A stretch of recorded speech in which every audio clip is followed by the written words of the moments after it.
Hi there, my name is Michael, and I've been collecting video games for the last several years now. It was a great hobby for a while, but then I decided to take the biggest step in my life. I joined the Navy when I turned 21 years old, and I served 5 years on board the USS Abraham Lincoln. Now as a veteran, join me as I rediscover the fun and enjoyment of this old hobby.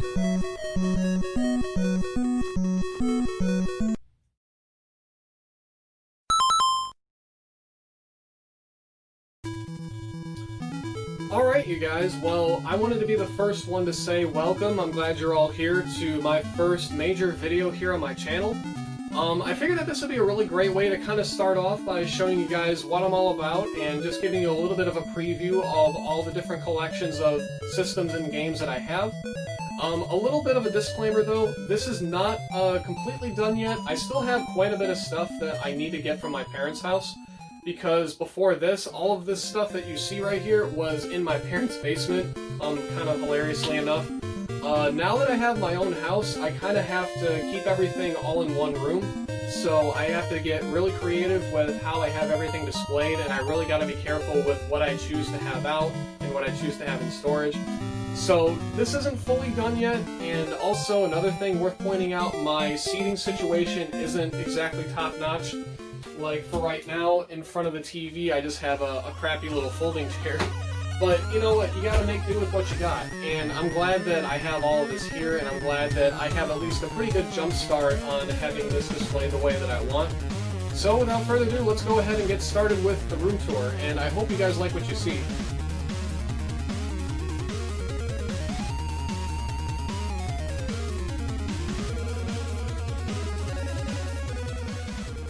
Okay, well, just starting over here with probably the most uninteresting part of the room, but I'll just get it out of the way real quick, and that is my work desk area. Nothing really worth talking about over here, except I have a couple of Navy certificates and awards that I have on the wall, and I've got one right there on the desk, as well as my NES hat that I have on top of my lamp for some reason, and there's my Microsoft Surface laptop. But aside from that, nothing really worth talking about. And there's my storage closet. I have some of my extras of my gaming stuff in there, but nothing really worth going into. Mainly it's just some extra like Game Boy cases and just doubles of certain games and nothing really interesting. So I'm just going to go ahead and skip ahead to the first shelf right over here. Alright, so up on the top of this shelf right here, we have a boxed Fairchild Channel F system, along with some of the video carts that were made for it. If you guys don't know already, the Fairchild Channel F was the very first video game console in the world to have interchangeable cartridges, so you can imagine that it was very revolutionary for its time. Next to all that, I have my Nintendo Switch box. This is a complete unboxed PC engine that I got from Singapore on deployment last year. It was very expensive to get this thing shipped back here to America, but it was completely worth it because I've wanted one of these for a long time. Under that is my complete unboxed Commodore VIC-20 computer. The box itself is in very rough shape. As you can see, I've got some water damage up there in the top corner, and it's got some holes all over it. But for a computer from 1980, it still works very well, given the rough shape of the box, and it has some really nice games available for it, so if you can ever come across one of these things, I definitely recommend picking it up. It's got some really good games for it. And then in front of all that is my Sega Genesis and Sega CD Model 2, just kind of hanging out right there. And now we will move on to the shelf underneath that, which I guess you could call this part 1 of my Atari 2600 collection. Funny thing, my Atari 2600 collection spans about 3 of these shelves, so 1, 2, and, well, I guess 2.5, because the rest of that is all different stuff. But I used to have a lot more than this, because I used to collect the label variations back in the day. Atari had a ton of different label variants, like different pictures on the cover, and some of them not even having pictures at all, and having just text on the label. So I actually used to get into collecting all the variations of games, but for the sake of saving space and trying to make a little bit of extra money, I've kind of parted with those. So this is everything that I have left, and I have everything sorted by company. Like in this top corner right here, these are all games made by Activision. I have most of them. I think I'm only missing 2 or 3 Activision games, but I need to go through that again and check on that. And next to that, these are all Atari published games. And before I go down to the other shelf, this is my Atari Super Pong system, which does work, and it's a very functional Pong system. The only thing that kind of sucks is that the controllers are mounted to the system itself, and the sound effects come out of this little speaker in the front. They don't actually come out of the TV. But still, it plays very well, so I guess you really can't ask for a game system that's, you know, almost 40 years old by now.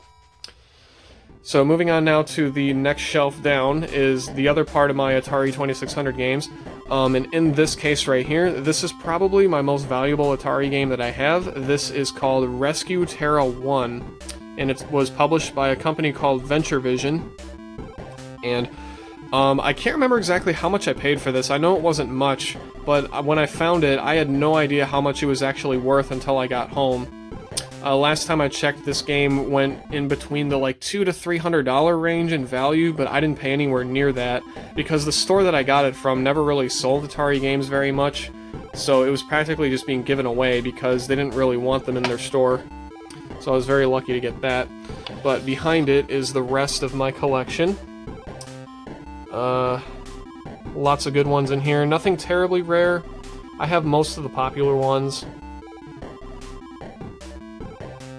And then I have the other part of my actual Atari published games right here. Let me go ahead and put this back, and then we will continue to the next shelf down. And that is the rest of my Atari 2600 games. Actually published by Atari, that is.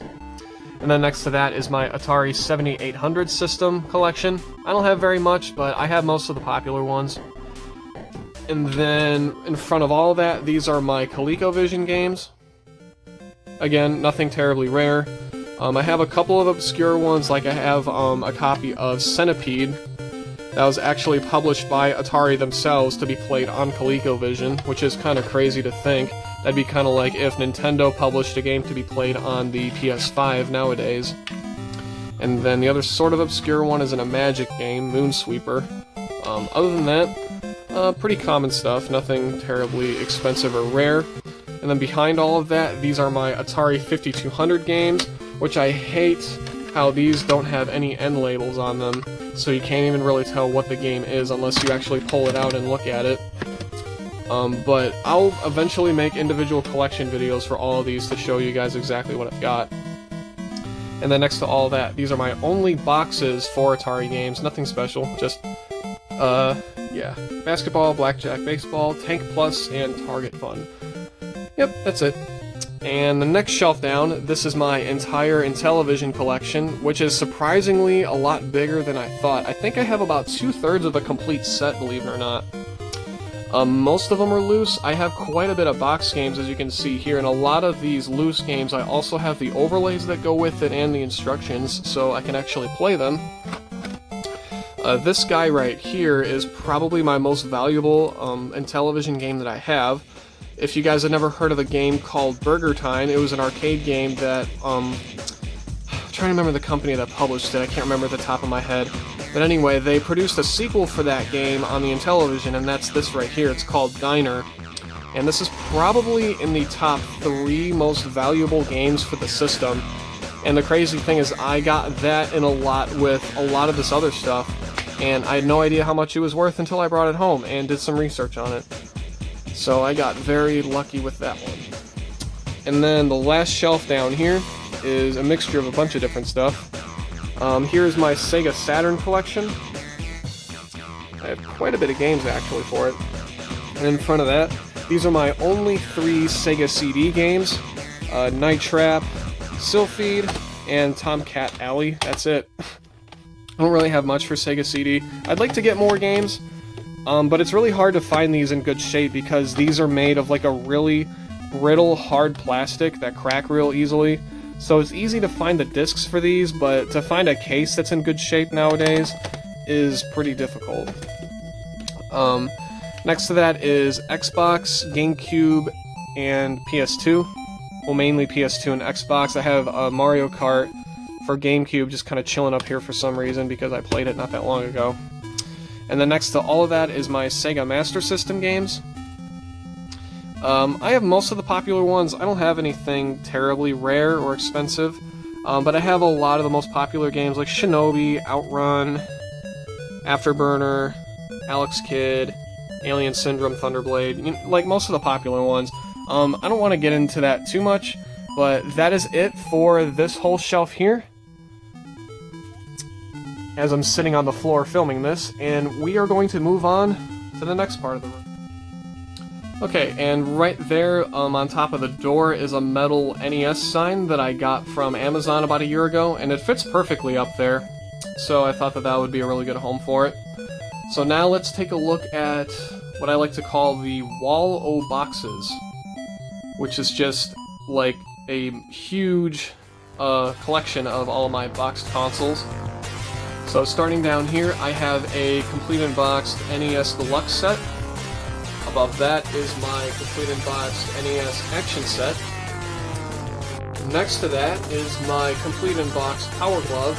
A funny story about this, I found this at a thrift store in the toy section of all things for only $5.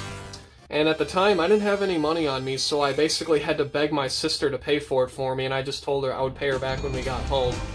So Carolyn, if you're watching this right now, thank you.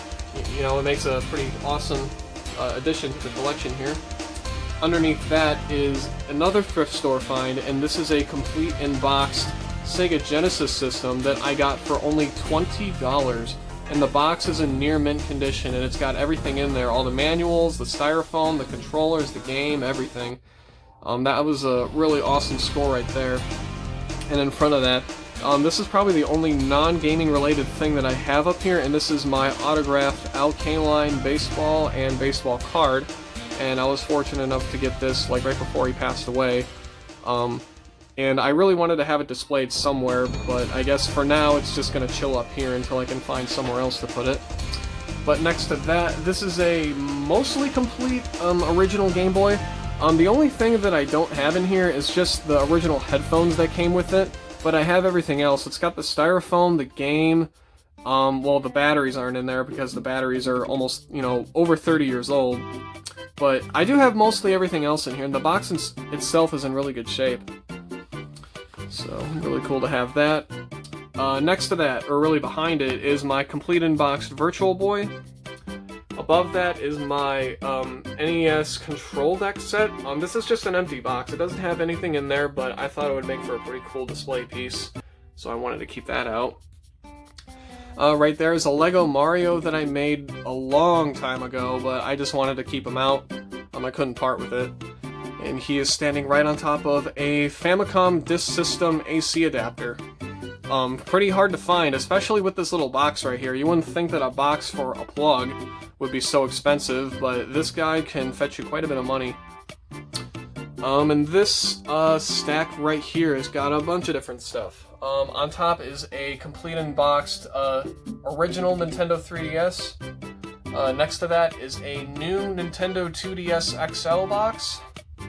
And then under that is all of my Famicom stuff. Like we have a Famicom Disk System, complete in the box, original Famicom, complete in the box, and a Famicom Family Basic System, complete in the box. And this thing is crazy because it basically turns your Famicom system into a computer, which is pretty wild. I need to make a video about this at some point and talk about that.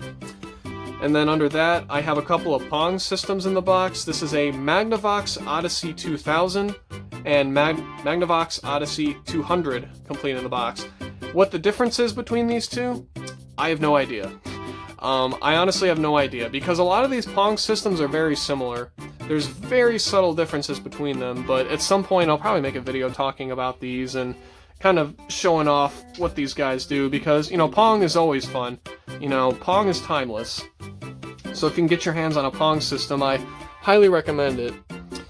And then over here in this corner, kind of tucked away, is my Nintendo GameCube box. It doesn't have anything in it. It's just an empty box, but this is the original GameCube that I got for Christmas when I was a kid. And then, unfortunately, underneath that, this is my Nintendo Color TV Game 6, complete in the box. For those of you who don't know, this was the very first video game console that Nintendo has ever made. And I've got that guy complete in the box. And unfortunately, I can't really display that because I have way too much other stuff up here.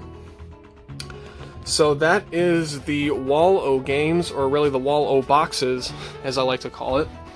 But before I move on up here, I want to talk about my TV setup, which is pretty cool aside from my seating situation. Unfortunately, I don't have my gaming chair with me here. That is still at my parents' house in Michigan, so at some point I gotta make another drive over there and get it and bring it here. But for now, I just have a folding chair to sit on, but I mean, at least I have something in here. But yeah, about my TV setup, I've got, well, before I talk about that, I need to talk about this. This is my Sega Genesis poster that I have framed.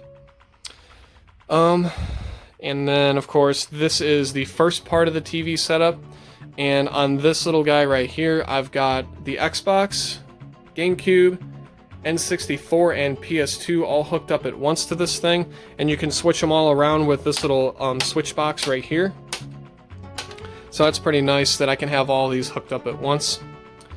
And then under all of that, that is my original Game Boy and Sega Game Gear collection.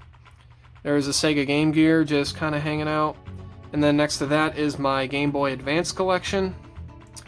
And then on the very bottom shelf, I have my PS3 games and my Nintendo DS and Nintendo 3DS games. And then moving on over here to the second part of the TV setup, this is a old school CRT VCR TV, I guess you could call this. But above that is my NES Lego set that I bought not that long ago. And I've got that thing built and displayed up here. But I really couldn't throw the box away, so it's just kind of sitting right there for now. But this is the TV, and anything hooked up to this TV is really anything that can be used with coax or with RF. So any of the really old school systems, like Atari 2600, NES, and my Super Nintendo is hooked up to this TV also. But these other systems that are sitting over here are just out for display. Like this is my twin Famicom, that is my Jungle Green Edition N64, Sega Genesis, and Intellivision 2. And that is it for the TV setup. Alright, so now let's go ahead and move right along to the shelves over here and kind of show you guys everything that's on the top. Over here in the corner, unfortunately I don't really have anywhere else to display this, but this is my Lego NES and Retro TV that I have built, and like I showed you guys the box for earlier. This guy took me a couple of weeks to put together. It's a pretty big set, but it's really cool. I'll make a video kind of going in detail about how this guy works and all of its features and everything. But for now, I just kind of have it displayed right there. But behind it, I have a complete in-box Mario Paint, and then I have a NES Classic Edition. Next to all of that, these are my only boxed NES, Super Nintendo, and N64 games. I don't have very much, because for one, the boxes are, pretty expensive compared to just getting the game loose. And then, of course, they take up a lot more space too. But above that is a complete unboxed Coleco Telstar Ranger Pong system. And I have a PS2 Slim hanging out right there for some reason. Yeah, these are all my boxes, but nothing really crazy. Probably the most expensive NES box that I have is this one right here. This Contra box right here can fetch you quite a bit of money, but I was able to find that at a thrift store in the VHS section. So I only paid 50 cents for it, so I got really lucky with that. And then I only have two boxed N64 games, Super Mario 64 and Mission Impossible. And then I have a Super Nintendo Model 2, which is sitting on top of a Super Nintendo Classic Edition. And this is my Rob the Robot with all of the pieces that go with it. Normally he would be sitting over there in the deluxe set box, but I decided to actually have him set up and on display over here, just because he's so cool. Next to that is my Atari 7800, and these are most of my Sega systems. Like here is a Sega Master System. There's my Sega Saturn, and there is my Sega Dreamcast there. So now let's go ahead and move on to the pride and joy of my game room, which is my NES collection and, well, I guess my other collections that I kind of have in these shelves. Alright, so here's my NES collection. I'll make a video later on kind of talking about this in more detail. But I have about 2/3 of a complete set. There's very few games that I need left to have a full set. But I don't have anything crazy rare or expensive. I've got a couple games that'll fetch you a few $100s, but nothing really out of the ordinary. It's not like I really have anything in here that can fetch you thousands of dollars. I have all 6 of the Mega Man games. I have all 3 of the Ninja Gaidens. Yeah, like I said, I'll make another video later on going in further detail about all these. And if you guys haven't noticed already, these are all of the licensed games. Only very recently did I just start getting into the unlicensed ones, and these are the only ones that I have currently. I have Fantastic Adventures of Dizzy, Spiritual Warfare, Rolling Thunder, Super Sprint, and Vindicators. And that's it for my unlicensed games, but the rest of these are all licensed. And I've got a lot of instruction manuals to go with them also. Yes, so I'm very proud of this part of the room for sure. Before I go down anymore, I have 2 amiibos out here on display. These are my Mario 30th anniversary ones. And then here is an NES Model 2 just kind of hanging out. Under that, this is my import shelf, so these are all of my Japanese games that I've got. Like, here's all of my Famicom games. This is my Famicom to NES adapter, so I can actually play these on a North American system. Like a Japanese copy of Super Mario Brothers. This is my only boxed Famicom game, Popeye. My only Super Famicom game, which is some kind of Pac-Man game.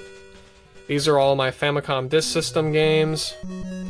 And these are all of my PC Engine games.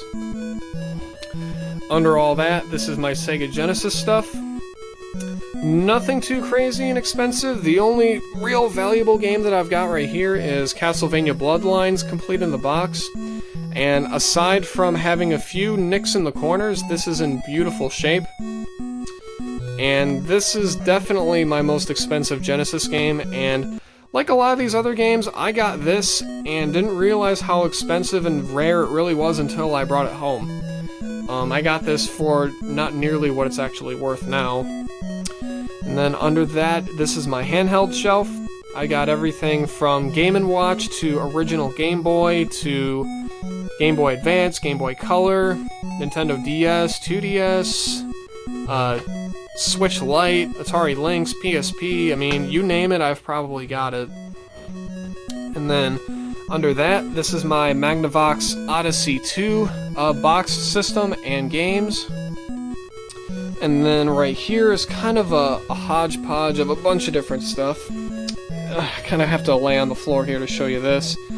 This is another Atari 2600 system that I've got, and these are some of the other games that I have in my collection.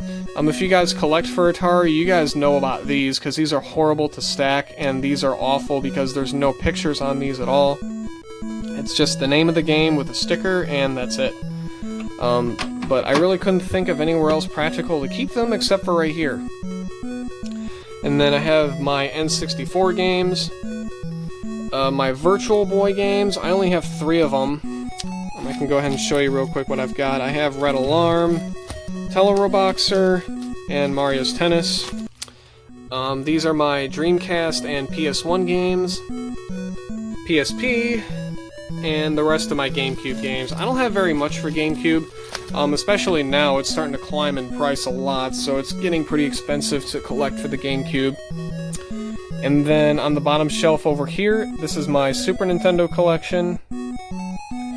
These are 2 extra NES systems that I've got that I restored myself a long time ago. Like, I had to repair the connectors on the inside to make them work again. So now they're perfectly functional systems to use. And those are my two Nintendo 2DS, or excuse me, Nintendo 3DS XL boxes. These are the limited edition Zelda Link Between Worlds one and the NES edition one. And that is it for these three shelves here.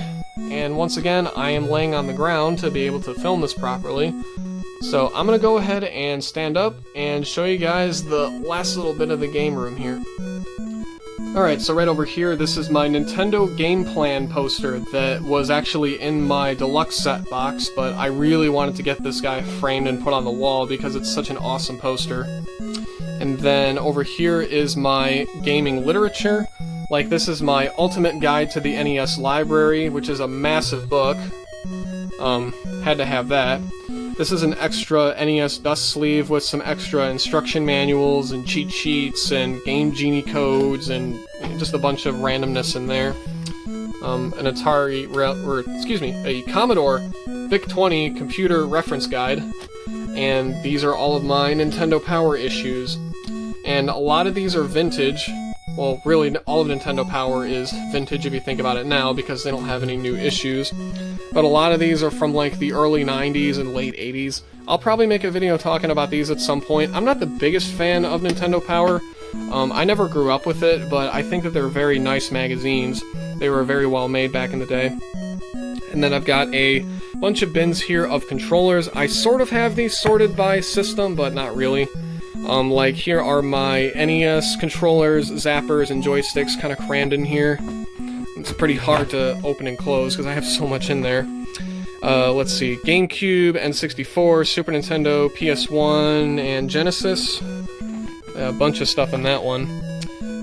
PS2 and original Xbox. Atari 2600. And then we have a bunch of cables and hookups, power supplies, and a Game Boy carrying case for some reason. And more cables and more power supplies. And that is that. And then I've got a couple more boxes of some stuff that I don't really know where to put yet, so they're just kind of hanging out right here. Like, I've got some extra cases for stuff, like a Nintendo Switch Lite case. This is a Game Boy Color case, Game Boy Advance SP, a DS power supply for some reason. Like, you know, I don't know what I'm going to do with those, so they're just kind of sitting there for now. This is a Atari 5200 trackball controller, and these are all of my Commodore VIC-20 computer cartridges that I don't really know what else to do with right now, so they're just going to kind of sit in the box until I can find somewhere to put them. And then the last part of the game room is this little corner right here where I have some more consoles on display. Like, here is my Atari 5200, and then here's my Atari 2600 Model 2. This is my Sears Telegames system. Here's a PS Vita, complete in a box. A PlayStation 1. And then under that is a PlayStation 1 Model 2, or a PS1, as it was known as back in the day. Yeah, PS1. And then behind that is a APF TV Fun Pong system, which is a very unusual Pong machine. It looks a lot like a spaceship if you ask me, but unfortunately this one doesn't work, but I couldn't throw it away because it just looks too cool. And then next to that, I have an IntelliVoice voice synthesis module. This is a little add-on for your Intellivision to make the games talk, which is pretty cool. And then I have my ColecoVision right there. And then under that, this is my Intellivision system. So yeah, that is it. That is my game room, and then as we turn around, we are back to the very messy work area right here in the corner. So that is it, you guys. I hope you enjoyed. Later on, I'm going to start making videos kind of going into more detail about a lot of these collections that I have, where I got these games, and how much they're worth, what they play like, all that kind of stuff. So I hope you guys enjoyed. If you guys have any questions, or if you guys have anything else to add, go ahead and leave a comment, and like and subscribe to my channel for more. I'm definitely going to be making some more videos later on. So I hope you all enjoyed, and as always, have a good day.